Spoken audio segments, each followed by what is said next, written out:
Welcome to another episode of CN Talks. Today, we're pleased to have with us Mr. Peter Mantel, Chief Commercial Officer at Theyr. In this interview, Mr. Mantel, he will share his insights on the future of AI-powered voyage optimization, the importance of high-quality operational data. We can start with our first question. So, Mr. Mantel, you started your career as a seafarer and eventually spearhead the industry's massive transition from paper charts to ECDIS. Having been on both sides, what is the biggest challenge in getting crew on the bridge to trust and also actively adopt AI-driven voyage optimizations tools today? Yeah, no, I remember that. That goes back some time, but that was quite a challenge when we introduced ACTIS, electronic navigation, display and information system to the industry, because I can remember it very clearly because the industry didn't really think there was anything wrong with paper charts, right? They've been using paper charts for centuries, and the industry just didn't really understand why we should replace it with electronic charts. But looking back, I think that the biggest challenge at the time was not the technology itself, because it was obviously far superior. There were a lot of benefits of going electronically, safety, anti-grounding controls and things like that. But it was trust and skepticism, right? Because seafarers, they do not adapt recommendations simply because the system or the ACTIS or the algorithm labels that this is the best route or the best optimal voyage to take. They really want to understand why that route is being proposed, what assumptions have been made, and what trade-offs were made as well. And so that was always a big challenge. Same with the introduction of electronic charting systems. So if any technology on the bridge behaves like a black box, officers will be, and I think quite rightly so, they will be skeptical because they don't understand what's inside the black box. And like I said, we've seen it when we introduced ACTIS. Do not forget that the technology was around for more than 10 years, right, before it was officially adapted by IMO. So the adaptation was very slow. It was only the early adapters who really, were looking at leading edge technologies on the market. But really the breakthrough came when IMO made it a mandatory carriage requirements by law. So every ship needs to have dual ACTIS systems on board. And then eventually paper chart disappeared. So I think if you try to compare that to voyage optimization, I think almost the same applies because there's skepticism about it. I don't think the technology is there to replace the mast or the bridge team itself. It should really, what it should do, I think it should improve the quality and the speed of information that is available to them, right? Mm-hmm. So I think that is also a bit how we're approaching it well. It's we don't give them one best route. We give them a set of viable options and then let the crew or the commercial teams make that decision what route they want to execute on that particular voyage, because they do have options. If it's got to do with commercial objectives, you can see what trade-offs are made, and it's very easy. We present these options to the crew or the shore-based team. You can look what's the relationship between fuel versus arrival time, for example, or emissions versus weather exposure, or even scheduling risk versus, for example, charter party risk. So you get a lot of options, and they're all recommendations, right? The crew still needs to be deeply involved, looking at these options and before they execute it. So, I think there's similarities there, but trust will grow over time, and I think especially also when the crew can actually interrogate some recommendations and compare alternatives. So they're always be in control of the final decision what route they want to execute. Mm-hmm, mm-hmm. That's so important. I understand. You have been a strong advocate for a high frequency on board sensor data over legacy manual known reporting systems. for container operators still relying on noon reports. What are they missing out on commercially and also operationally? Oh, a lot. Let me put it quite bluntly to you, because of course, and I know, I think still shipping what it is, it's about 70%, I believe, they still rely on noon reports, right? And you know, I always call it's more like an operational summary based on a 24-hour overview, but it's a very blunt tool if you specifically if you want to use it for optimization itself, or voyage optimization, because what it does, it compresses 24 hours into one report, but during that 24 hours, the weather can change, the engine load can change, your speed changes, currents, vessel behavior, everything. That's all contained in one single snapshot based on a 24-hour observation. So what it really creates is it's errors, latency, and introduces inconsistencies, and not to forget user error as well, because sometimes the captain stands on the bridge, they go on the bridge wing. What's the wind force? It's about 044. Yeah, so like that. It's not very precise, and again, user errors are always part of known reports as well. So ideally, every ship should be able to use high frequency data. I'm still quite surprised it hasn't really evolved much quicker. The technology again has been available for over a decade now. There's some early adapters again of technology. They have installed high frequency data acquisition system on the ships. They have a true advantage because they really truly understand how these ships behave. So even for high frequency data, you really get a good picture of how the vessel really performed in real time. Yeah, it immediately you can see if there's any speed loss, if there's any fouling problems, if you have issues with your propulsion system, and even changing weather effects and deviations from expected fuel curves. So you see that almost in real time. What does that mean for certainly container shipping, where it's all about arrival times as well? I mean, you can much better predict accurate arrival, ETAs, calculations, you can get better speed instructions, bunker planning can be much improved as well. If you're real, if you really slow down, recover time. So I think commercially the trade-off between new reports and high frequency data, it's quite significant, because the better the data, it also automatically improves the performance models, how do the vessel behave, different weather conditions, and new and it all kind of linked to each other, given that, and if you have high frequency data, you have a much better,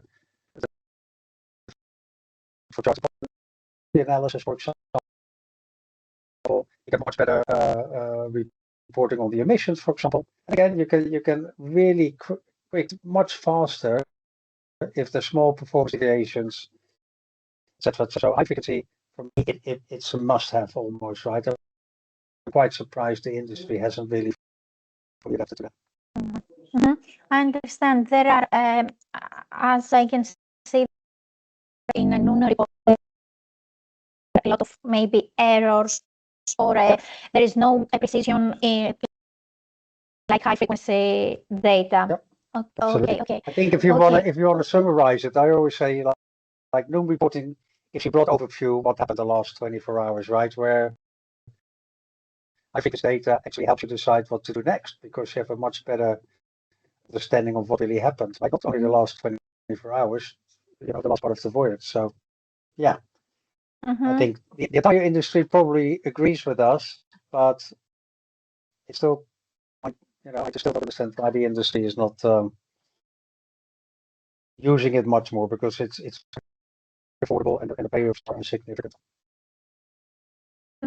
I understand. People often use the terms weather routing and voyage optimization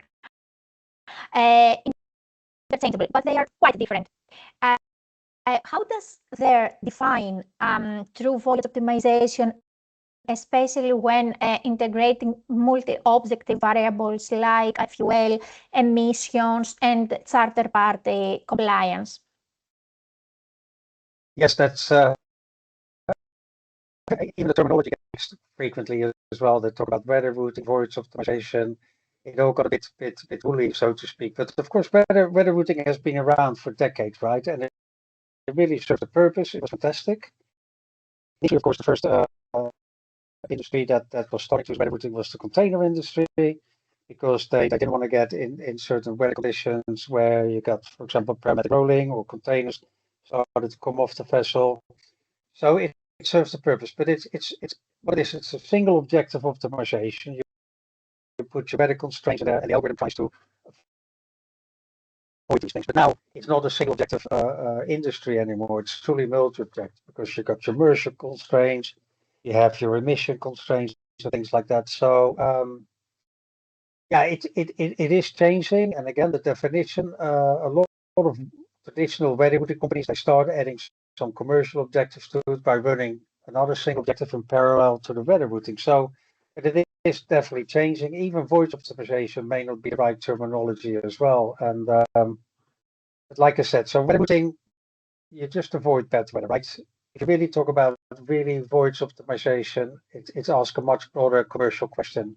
What plan delivers you the best outcome against several competing objectives and constraints, right? And of course, weather routing safety is always part of multi-objective anyway, right? It's a part of it. But we've been building on that even with Theyr, and you're aware that we do truly multi-objective optimization. So you get high weather resolution. It measures the vessel performance characteristics in certain weather conditions and the operational context of the voyage as well. So the technology evaluates a very large number of route and speed combinations against objections such as safety, of course, yeah, weather safety, fuel consumption, emission, arrival times, weather risk, and charter party compliance, for example. And you need a multi-objective optimization algorithm to actually achieve that. Okay, that's so important. Right now, we are seeing a massive spike in electronic warfare, GPS spoofing, and AIS manipulation globally, sometimes forcing container ships to show up miles of territories on the map. Because there's API relies on highly precise positioning and external data streams. How does your technology protect vessels from the physical and compliance dangers of these digital spoofing attacks we mentioned? Yeah, that's actually quite a complex question, right? Because also we provide APIs to system integrators, integrated bridge systems, or even within Actis technology. So we probably a level below that, how you, for example, prevent spoofing and or AIS reliability, because that typically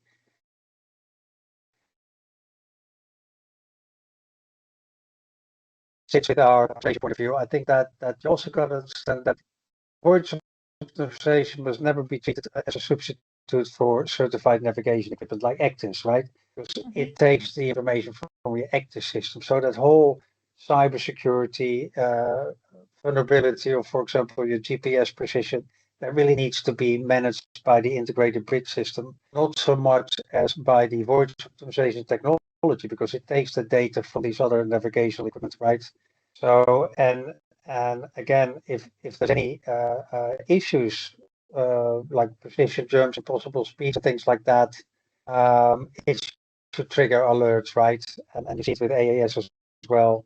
It's really important to be there's an information source, not an authenticated ground truth, because there are errors with it. And even GNS, I mean, certainly in the fragile economical situation around the globe, right? It's very easy for GLONASS or GPS, they reduce the accuracy, for example. They can do that by just flicking a switch, and all of a sudden we're back to traditional ways of how to navigate the ship. So we're kind of not at the front edge of that to prevent that. That really sits with the integrated bridge system manufacturers, but they also should understand that voyage optimization is not a substitute for certified navigation, because even an optimized voyage still needs to be certified within an electronic and within an Actis system, so to speak. Yeah. Okay. Makes sense? Yeah. Yes, of course, that makes sense. A lot. In container shipping, schedule reliability and berth slots, we can say, are everything. How does Theyr's API help operators balance the commercial pressure of meeting a strict ETA with the environmental pressure to reduce consumption and also emissions? That's a few questions in there. I'm going to jump back on multi-objective optimization because I think that even in container shipping, I mean, I think that somewhere that the ETA and fill as separate planning exercises, right? Because they're actually integrated, right? And in order to do that, you need a multi-objective algorithm where you can evaluate route and speed together, right? So that is really important. And then you use your weather forecast, your curves, the vessel performance to identify the most efficient way to reach that required arrival window. So you cannot treat them or optimize for them individually. They need to be integrated and optimized together. And I think if there is a schedule margin, sometimes they have a window as well, right? That need to be there. The system can identify the opportunities to either to reduce speed and fuel consumption without putting these vertical slots at risk, so to speak. Or if there's delays through any other reason, you can access, for example, whether time can be recovered through a route change or speed adjustments or a combination of both. So you got to really look at all the different options you have and not treat it by a separate ETA and speed and fuel consumption. They're all really part of the equation, so to speak. And, and again, and maybe even also, even in transit, right? It's weather forecasts change, voyage condition change. So you also have to be dynamic updates as well, where you refresh the optimized voyages in transit rather than relying on a fixed plan at departure because everything changes in transit. Yeah. And certainly on longer voyages. So it has to be dynamic. And yeah, I think that the operators, they can't just blindly focus on punctuality and efficiency, right? And I think with the right technology, you can protect the ETA. You can still look at the emission impacts, for example, of recovering time or the consequences of accepting a different arrival window as well. All these calculations are done for you by the technology itself. So, yeah. Okay. It's an interesting topic for discussion, by the way, right? Because yes, I can say yes, it's an interesting topic. Theyr works with major companies like Lloyd's Register, Polestar, and Navigate. Rather than forcing companies to adopt yet another standalone platform, Theyr operates on an API first model. Why we can say is integration rather than isolation the key to solving maritime's digitalization puzzle?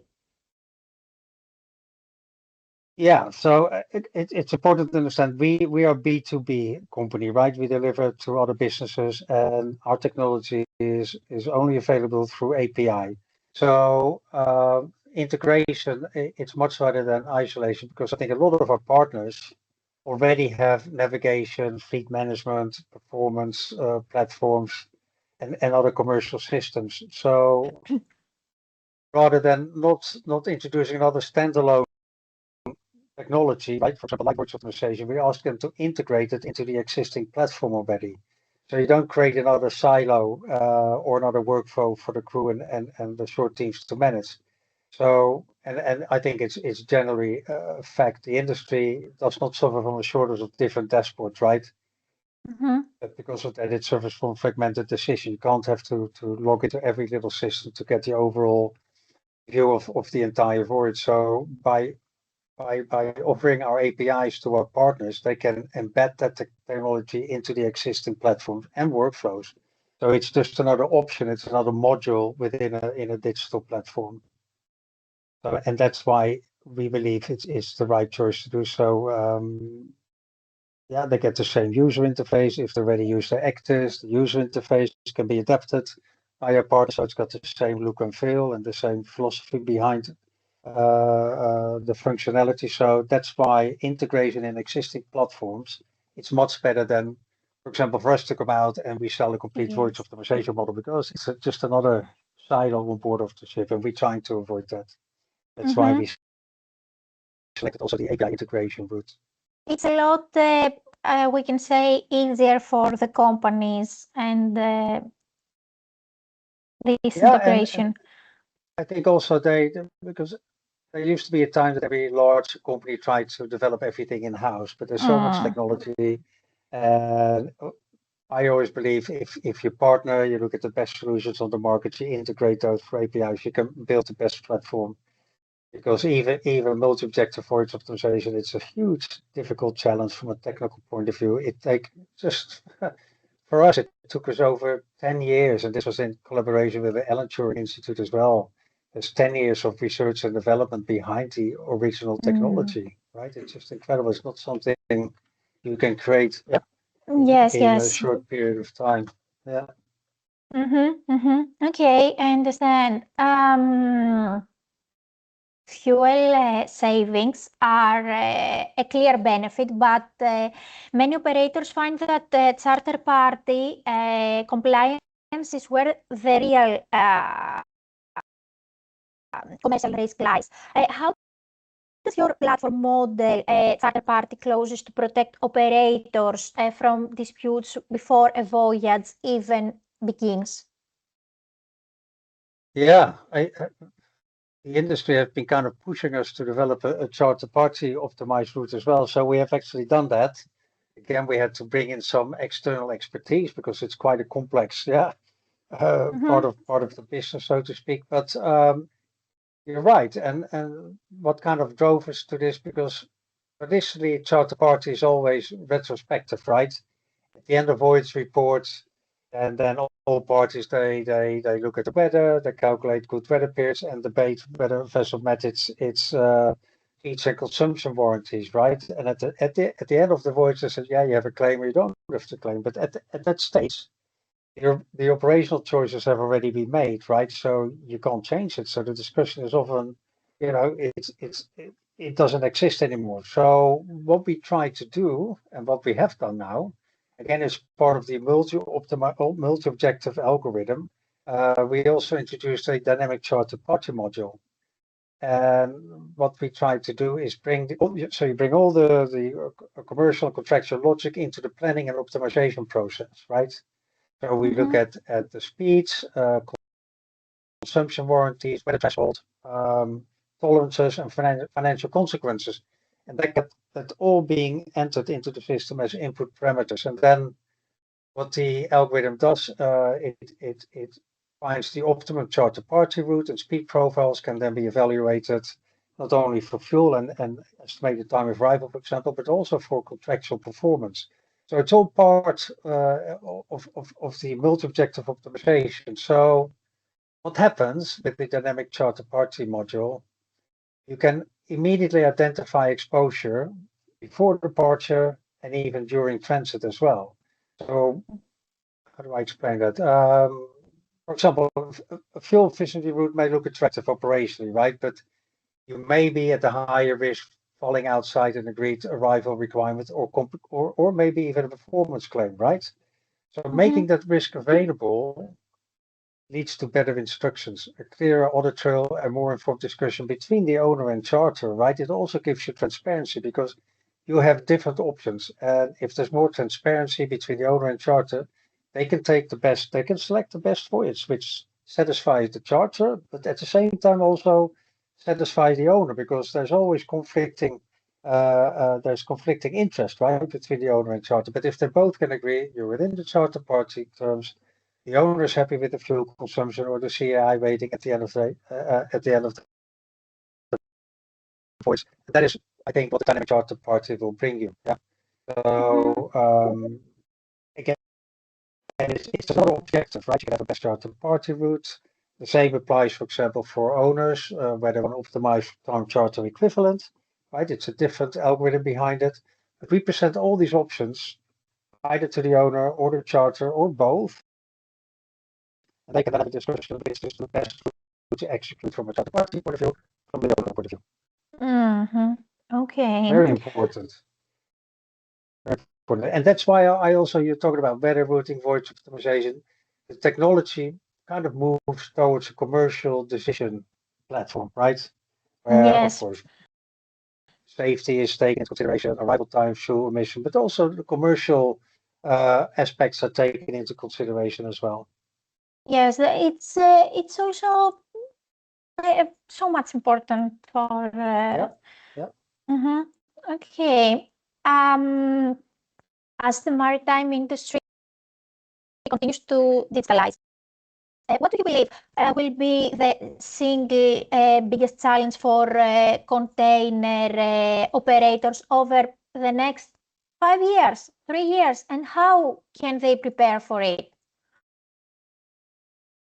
Yeah. If we focus a bit on container shipping as well, right? I think that if you took what 26, by let's say by 2030, for example, right? I Yes. believe that container fleet operations will be increasingly managed around the cost of carbon, yeah, as well as the cost of fuel. So you get regulation, carbon pricing, customer reporting requirements will make emission a direct commercial variable in voyage planning, chartering, and the employment of assets. So I think, and I think it's going quite fast actually. I think the question no longer will be simply whether a ship can meet an ETA. I think what's the total economic and environmental cost of meeting that ETA, right? This is kind of going to be the challenge. So personally believe that you probably see a much more dynamic coordination between the vessel speed, the berthing availability, port congestion, bunker strategies, and network schedules. And again, you can put all that into multi-objective genetic algorithm, and it will come if you set up optimum routes you can execute, right? So this is another thing as well. You see that as well in charter parties still. That's something I think needs to give way as well as like fixed speed instructions and static voyage plan will disappear and it give way to continuous updated decision based on changing forecast and operational constraints. So I think AI will definitely be deeply embedded by 2030, right? But maybe quite invisible, right? This is actually interesting because I think it will continuously evaluate route, speed, weather, emissions, schedules, contractual charter party exposure. And I think what it will do, it present decision makers with a number of explainable options, right? So Okay. I think it actually, yeah. Okay, So we I can don't. say it's a combination of challenges. Well, I think you'll see a change in, for example, the role of the masters, right, and the crew board of ship. They will definitely be part of the process, right? But I think their role will become more strategic, right? So what I think will happen is that AI it will do all the computational heavy lifting, for example, and the teams they will set the priorities. They may challenge some of the recommendations, but ultimately they still have to take accountability for the decisions. So I think it would be a big part of fleet operations. I believe that maybe not by 2030, but at some date, I think call it voyage optimization or commercial decision intelligence, it will be definitely widely adopted. It maybe even get mandated by IMO, right? Because I hope there will be one day that a ship will not leave port without an optimized voyage or commercial recommendation. And this is pretty much as well what happened with Actis, right? And I think there's a lot of similarities going back to Actis and voyage optimization. A ship cannot leave port if the Actis is not working right. I believe that there will be a day that A ship cannot leave the port without an optimized voyage or commercial intelligence decision platform and recommendation to be executed. It's a part of the whole process, but I think it will change to be more of a strategic role. So definitely what will happen, AI will do all the computational heavy lifting. The crew will still identify the priorities, they may challenge some of the assumptions, and they will take accountability for the decision as well. So I really believe that by 2030, call it voyage optimization or explainable commercial decision intelligence, this is kind of where we're going with our technology. I believe it will be part of all fleet operations. I believe that one day it will be mandated that a ship will not leave port without optimized voyage or commercial recommendations. And it's very much like Actis now, and route planning. It's now the main pillar of navigation today. So a ship will not leave port without an Actis system. I believe maybe not by 2030, but hopefully in the not too distant future that a ship cannot leave a port without optimized commercial or voyage recommendation because it's much more efficient. It saves the carbon footprint of things. It's good for the environment. Yeah, it's good for operational and commercial decision making process. So I honestly hope that IMO one day will start set minimum performance standards on the technology itself, the quality of and the resolution of the weather forecast data, and the quality of the digital ship models as well, because they're all part of this overall solution, right? You can have a very good optimization algorithm, but if the vessel models used, if they're very poor, you don't get the full benefits. Or if you use a very low resolution weather forecast, for example, right? You may miss a lot of opportunities. So all in all together, I think that IMO also needs to look at setting performance standards and mandated technology, like they have done with Actis. Okay. I am fully covered from our conversation, yes. But if there is anything you would like to add regarding our conversation, feel free. No, I think I like the questions a lot, by the way, right? Very good. Thank you. Thank you so much. Thank you.